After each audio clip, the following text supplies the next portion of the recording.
యోహాను సువార్త 17వ అధ్యాయము. యోహాను సువార్త 17వ అధ్యాయము 3వ వచనం.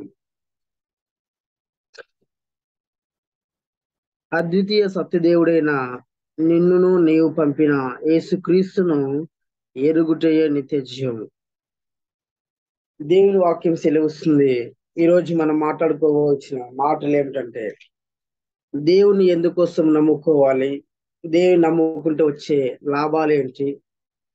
చాలా మంది అంటుంటారు, నేను దేవుని నమ్ముకుంటే డబ్బు వచ్చింది, నాకు దేవుని నమ్ముకుంటే నేను ప్రశాంతంగా ఉన్నాను, దేవుని నమ్ముకుంటే నాకు ఈ బాధ తీరింది అంటూ ఉంటారు చాలా మంది. ప్రియమైన సేవకులారా, మరి దేవుని నమ్ముకుంటే ఏమొస్తుంది మనకంటే నిత్య జీవం దొరుకుతుందంట. నిత్య జీవం అంటే మరి పరలోక రాజ్యంలో మనకు దేవుని దగ్గర స్థానం ఉంటుంది. మరి దేవుని మాటలు సెలవుస్తున్న మాట ఏమిటంటే, అద్వితీయ సత్యదేవుడైన నిన్నును నీవు పంపిన యేసుక్రీస్తు ఎరుగుటయే నిత్య జీవం. వాస్తవానికి మనము దేవుని మనసుపూర్వకంగా ఎరగాలి. మరి మనుషులైన వారు దేవుణ్ణి నమ్ముకుంటారు. క్రైస్తవులైన వారు దేవుని నమ్ముకున్నాను, దేవుని నమ్ముకున్న నేను వస్తున్నాను, ఆరాధనకి చేస్తున్నాను, మరి దేవుని నమ్ముకున్న నేను బాప్తిసం తీసుకున్నాను అని చాలా మంది అంటారు.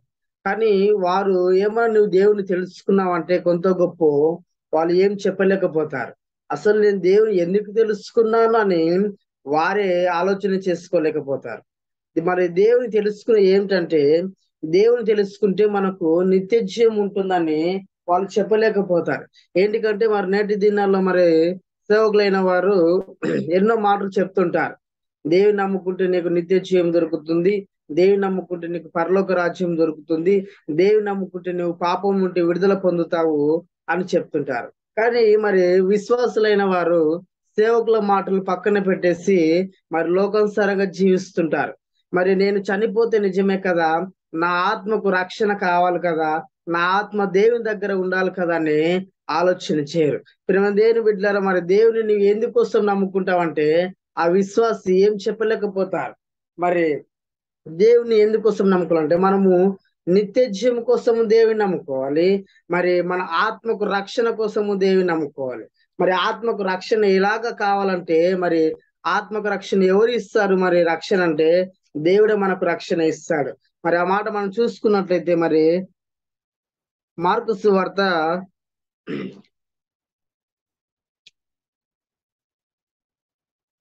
16వ అధ్యాయము.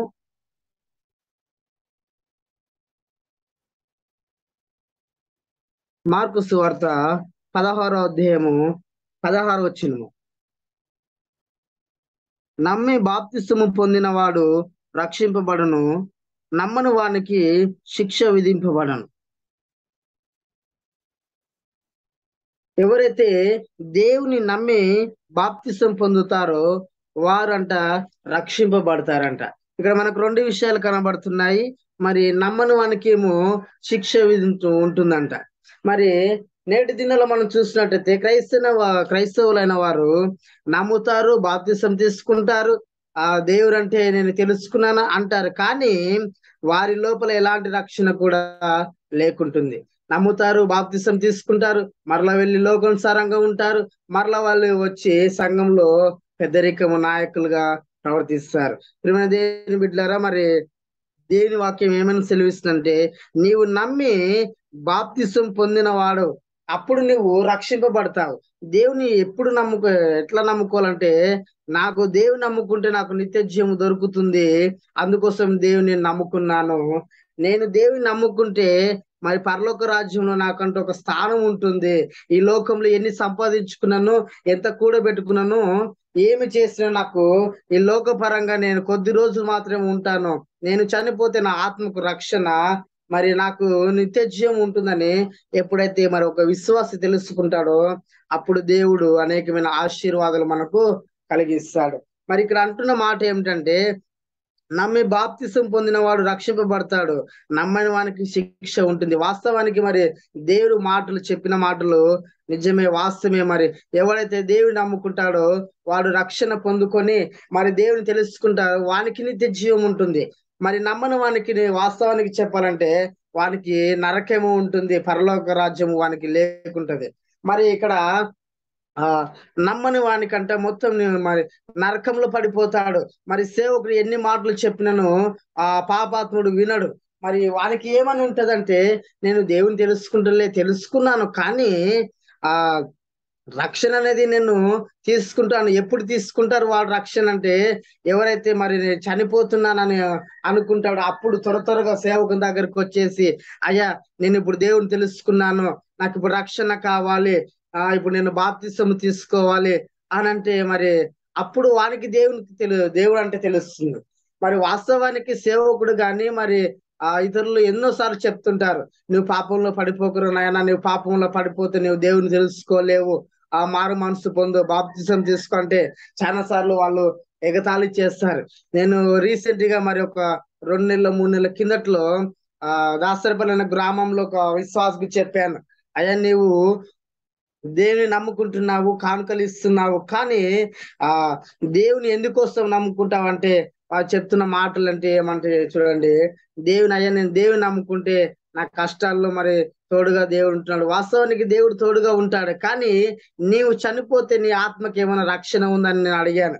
అంటే ఆత్మ కంటే రక్షణ ఎలా ఉంటదంటే, ఆ విశ్వాసి చెప్పిన మాటలు ఏమిటంటే, అదే దేవుని నమ్ముకున్నాను, మరి నేను చనిపోతే మరి పరలోక రాజ్యం పోతంటే, నువ్వు పరలోక రాజ్యం ఎలా పోతావయ్యా, నీకు దేవుడు అంటే తెలుసుకున్నావు కానీ నీ ఆత్మకు రక్షణ ఉందా, నువ్వు నమ్మినావా, బాప్తిసం తీసుకున్నావు అంటే, అదే బాప్తిసం తీసుకుంటాను, ఇంకా దానికి టైం ఉంది కదా అంటారు. ఇంకెక్కడ టైం ఉంది, నీ ఎప్పుడైతే నమ్ముతావో అప్పుడు నువ్వు బాప్తిసం పొందుకోవాలి, అప్పుడే దేవుని తెలుసుకోవాలి. మరి చాలా మంది బాప్తిసం అంటేనే భయపడుతున్నారు. ఎందుకు భయపడుతున్నారు అంటే, బాప్తిసం తీసుకుంటే ఎక్కడ మరి పాపంకి దూరం అవుతానో, ఎక్కడ తాగుడికి దూరం అవుతానో, ఎక్కడ వ్యభిచారానికి దూరం అవుతానో అనుకుంటారు. కానీ అవన్నీ నిజంగా చెప్పాలంటే వాస్తవానికి అవన్నీ విడిచిపెట్టేసేయాలి. ఎప్పుడైతే నువ్వు బాప్తిసం తీసుకున్నావో, రక్షణ తీసుకున్నావో, దేవుడు అంటే నువ్వు ఎప్పుడైతే తెలుసుకున్నావో వాటిని అన్నిటికీ నీవు దూరంగా ఉండాలి. అప్పుడే మరి దేవుని ఆశీర్వాదాలు అనేకమైన ఆశీర్వాదాలు మనం పొందుకున్న వారం అవుతాము. పాపానికి దూరంగా ఉండాలి, వ్యభిచారానికి దూరంగా ఉండాలి, మరి దేవుని తెలుసుకోవాలి. దేవుని తెలుసుకొని నాకు నిత్య జీవం కొరకు నేను దేవుని నమ్ముకోవాలి, నాకు ఆత్మకు రక్షణ దేవుని నమ్ముకోవాలని ఒక విశ్వాస ఆలోచన చేయాలి నేటి దినాల్లో. ప్రియమైన మరి సేవకులారా, మరి నేటి దినాల్లో ఒక క్రైస్తవుడు ఆలోచన చేయవలసిన విషయం ఏమిటంటే, నేను బాప్తిసం తీసుకుంటే ఎక్కడ పాపానికి దూరం అవుతానో, నేను బాప్తిసం తీసుకుంటే విచారణకి ఎక్కడ దూరం అవుతానో అని నేటి దినాల్లో క్రైస్తవుడు ఆలోచన చేస్తున్నాడు. కానీ వాస్తవానికి మన సేవకులు ఏమని ఆలోచన చేస్తారంటే, ఒక విశ్వాసి మరి పాపానికి లోబడకుండగా మరి ఆ విశ్వాసికి మరి దేవుని మాటలను నేర్పి మరి ఒక సేవకుడు మరి సరైన మార్గంలో పెట్టని ఆలోచన చేస్తాడు. పాపంలో పడిపోకుండా, నరకంలో పడిపోకుండా మరి దేవుని మాటలు ఈ యొక్క విశ్వాసికి మరి చనిపోతే మరి ఆ యొక్క ఆత్మ పరలోక రాజ్యంలో ఉండాలని ఆలోచన చేస్తాడు. కానీ విశ్వాసులు ఆ రీతిగా చేయరు. సేవకులు అంటే ఏలన చేస్తారు, సేవకుని మాటలు అంటే ఏలన చేస్తారు, సేవకుని మాటలు ధిక్కరించి నేను చెప్పిన వాక్యం మరి వేదవాక్యం అనుకుంటారు. కానీ ప్రేమైన సేవకులారా, మరి నేటి దినాల్లో మనము చేయాల్సిన మాటలు ఏమిటంటే, మనము ఒక విశ్వాసిని సరైన మార్గంలో నడిపించి ఆ విశ్వాసికి మరి రక్షణ అంటే ఏంటిది, నిత్య జీవం అంటే ఏంటిది, నీవు ఆశీర్వాదం ఏ రీతిగా అయితే పొందుకుంటావని ఆ విశ్వాసికి మనం చెప్పినట్లయితే ఆ విశ్వాసి పాపంలో నుండి మరి మరి నిత్య జీవంలోనికి ఆ విశ్వాసి వస్తాడు. ప్రియమైన దేవుని బిడ్డలారా, ఇక్కడ మనకు కనిపిస్తున్న మాటలు ఏమిటంటే, ఎప్పుడైతే ఆ విశ్వాసి నమ్మి బాప్తిసం పొందుతాడో అప్పుడే రక్షింపబడతారు. మరి నేటి దినాల్లో మరి విశ్వాసి బాప్తిసం తీసుకున్నది, దేవుడు అంటే తెలుసుకున్నది, నేను ఇక్కడ నుండి నేను మారుతానని మరి ఒక సేవకుని దగ్గర మరి ఏమంటారు ప్రమాణం చేసింది, అయ్యా నేను పాపం నుండి రక్షణ తీసుకున్నాను, నేను పాపానికి దూరంగా అవుతానని సేవకుని మాట ఇచ్చింది. నేటి దినాల్లో మన విశ్వాసి చూసినట్లయితే బాప్తిసము తీసుకున్న కానుంటి ఇంతవరకు మందిరానికి కూడా అడుగు పెట్టలేదు. మరి ఆ విశ్వాసి ఏమైపోయిందంటే, ఇంకా ఆ విశ్వాసి పాపంలోనే కూలుకుపోయింది, నరకంలోనే కూలుకుపోయింది. ఎన్నిసార్లు చెప్పినను, ఎన్నిసార్లు సేవకుడు గద్దించినను ఆ విశ్వాసి ఇంకా మారటం లేదు. మరి మరి నువ్వు బాప్తిసం తీసుకున్నావు, ప్రభు వల్ల చేయాలి, నీవు రొట్టెల సహవాసంలో ఉండాలంటే అయ్యా నాకు టైం లేదంటుంది. దేవుని అక్కడ ఎప్పుడు వస్తుందో మనకు తెలియదు, కానీ నీవు ఎప్పుడైతే బాప్తిసం పొందుకున్నావో అప్పుడే నీవు దేవుని తెలుసుకోవాలి, పాపం నుండి విడుదల పొందాలి. లేదంటే నీవు అనేకమైన నరకంలో పడిపోతావని ఆ సేవకుడు చెప్పాడు. ఇక్కడ వాక్యం సెలవిస్తున్న మాట ఏమిటంటే నమ్మని వానికి శిక్ష ఉంటుందంట. నమ్మని వానికి శిక్ష వాస్తవానికి మరి నరకంలో అక్కడ అగ్ని ఆరదు, పురుగు చావదని దేవుని మాటలు మనకి సెలవిస్తుంది. ఆ నరకంలో మనం పడిపోయినప్పుడు మరి ఆ నరక యాతన మనం కాలుతున్నప్పుడు దేవుడు కూడా ఏం చేయలేడు. నీవు ఇక్కడ భూలోకంలో మరి ఏది నమ్ముతావో, మరి ఏది నువ్వు తెలుసుకుంటావో, మరి ఇక్కడ అన్నిటిని విడిచిపెట్టేసి పరలోక రాజ్యానికి మనకు స్థానం ఉంటుంది. నువ్వు ఎప్పుడైతే మరి దేవుని నమ్మి మరి నాకు దేవుని నేను నమ్ముకున్నాను, నాకు నిత్య జీవము కావాలి, నా ఆత్మకు రక్షణ కావాలని ఎప్పుడైతే విశ్వాసం అనుకుంటాడో మరి అప్పుడు ఆ యొక్క ఆశీర్వాదాలు పొందుకుంటాడు. మరి ఇంకొక మాట చూసుకున్నట్లయితే ఎఫెసీయులకు రాసిన పత్రిక 3వ అధ్యాయము మరి 14 వచనం.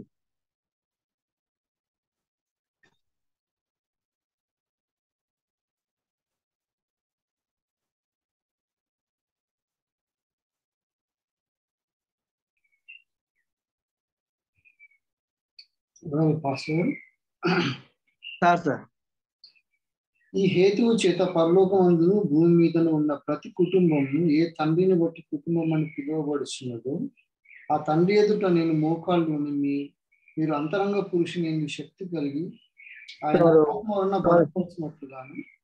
సార్ ఒక్క నిమిషం. ఎఫెసీయులకు రాసిన పత్రిక 1వ అధ్యాయము 3వ వచనం సార్.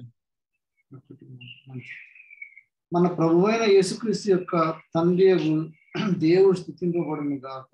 ఆయన క్రీస్తునందు పరలోక విషయంలో ఆత్మ సంబంధమైన ప్రతి ఆశీర్వాదం మనకు అనుగ్రహించాడు. ఎట్లా సార్ ఇక్కడ మనకు సెలవిస్తున్న మాట ఏమిటంటే మన ప్రభు అయిన యేసుక్రీస్తు యొక్క తండ్రి యగు దేవుడు స్తుతింపబడును గాక. ఆయన క్రీస్తునందు పరలోక రాజ్యంలో ఆత్మ సంబంధమైన ప్రతి ఆశీర్వాదములు మనకు అనుగ్రహించింది.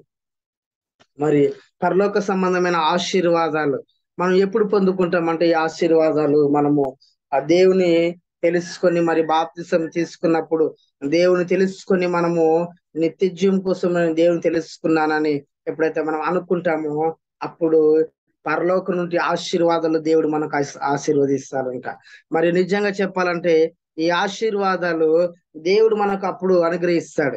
మరి వాస్తవానికి ఆశీర్వాదాలు చాలా మంది విశ్వాసాలు అనుకున్న మాటలు ఏమిటంటే నేను దేవుని నమ్ముకున్నాను, నా కుటుంబంలో అలాగనే ఉంది, దేవుని నమ్ముకున్నాను కానీ నాకు ఆశీర్వాదాలు ఏమి కలుగుటలేవు అంటారు. కానీ వాస్తవానికి చెప్పాలంటే మరి ఎప్పుడైతే నీవు దేవుని నమ్ముకుంటావో, ఎప్పుడైతే నీవు బాప్తిసం తీసుకుంటావో, ఎప్పుడైతే మరి నీవు దేవునిలో మరి బలముగా వాడబడతావో, ఎప్పుడైతే నేను దేవుని కోసం నేను నిలబడాలి, ఆయన నా కోసము ఈ లోకానికి వచ్చాడు, రక్తాన్ని చిందించాడు, అనేకమైన బాధలు అనుభవించాడని ఎప్పుడైతే తెలుసుకొని మరి ఎప్పుడైతే దేవుని నమ్ముకొని ఆ రీతిలో ఉంటారో అప్పుడు ఈ ఆశీర్వాదాలు పొందుకున్న వారం అవుతాం. కానీ ప్రియమైన సేవకులారా మరి చూడండి, ఈ యొక్క ఆశీర్వాదాలంట పరలోకం నుండి మనకు అనుగ్రహిస్తాడంట దేవుడు. మరి వాస్తవానికి చెప్పాలంటే ఒక విశ్వాసి మరి దేవుని నమ్ముకొని మరి దేవుణ్ణి తెలుసుకున్న తర్వాత కూడా నాకు దేవుని తెలుసుకున్నాను కానీ నాకు ఎలాంటిది జరుగుతలేదని ఆ విశ్వాసి కొద్ది రోజుల్లోనే మరలా దేవుని విడిచిపెడతారు. కానీ వాస్తవానికి చెప్పాలంటే దేవుని నమ్ముకున్న తర్వాత ఆయన కోసము జీవించాలి, ఆయన కోసమే మరణించాలి, ఆయన కోసం నిలబడినప్పుడు ఈ ఆశీర్వాదాలు కావచ్చు, మన ఆత్మకు రక్షణ కావచ్చు, మరి నిత్య జీవం కూడా మనకు దొరుకుతుందని దేవుని వాక్యం సెలవిస్తుంది. వాస్తవానికి మనం చెప్పాలంటే మరి దేవుని ఎందుకోసము నమ్ముకోవాలంటే మనము నిత్య జీవం కోసము దేవుని నమ్ముకోవాలి, రక్షణ కోసము దేవుని నమ్ముకోవాలి, మరి ఆత్మీయ ఆశీర్వాదాలు పొందుకున్నట్టుకు దేవుని నమ్ముకోవాలి. నేటి దినాల్లో మరి లోకంలో ఉన్న మరి విశ్వాసులు చాలా మంది అనుకుంటుంటారు దేవుని నమ్ముకుంటే నాకు ఏమి జరుగుతలేదు, దేవుని తెలుసుకున్నాను కానీ నా కుటుంబంలో మరి అలాగనే జీవిస్తున్నాము, దేవుని తెలుసుకున్నాను కానీ నేను అప్పుల పాలయ్యానని అంటారు. కానీ వాస్తవానికి చెప్పాలంటే దేవుని తెలుసుకుంటే నీవు చనిపోతే నీకు నిత్య జీవం దొరుకుతుంది. దేవుని తెలుసుకుంటే నీ యొక్క ఆత్మకు రక్షణ కలుగుతుంది. దేవుని తెలుసుకుంటే ఈ రక్షణ తెలుసుకొని నిత్య జీవం కోసం దేవుని తెలుసుకుంటే ఆత్మీయ ఆశీర్వాదాలు దేవుడే అనుగ్రహిస్తాడు. మరి యొక్క వేకువజామున దేవుడు మరి నాకు ఇచ్చిన సమయాన్ని బట్టి అలా కమిటీ పెద్దలకు మరి ఎస్ కుమార్ పాస్టర్ కి వందనాలు చెల్లించుకుంటూ దేవుడి కొద్ది మాటలు దీవించి ఆశీర్వదించును గాక. ఆమేన్. థాంక్యూ.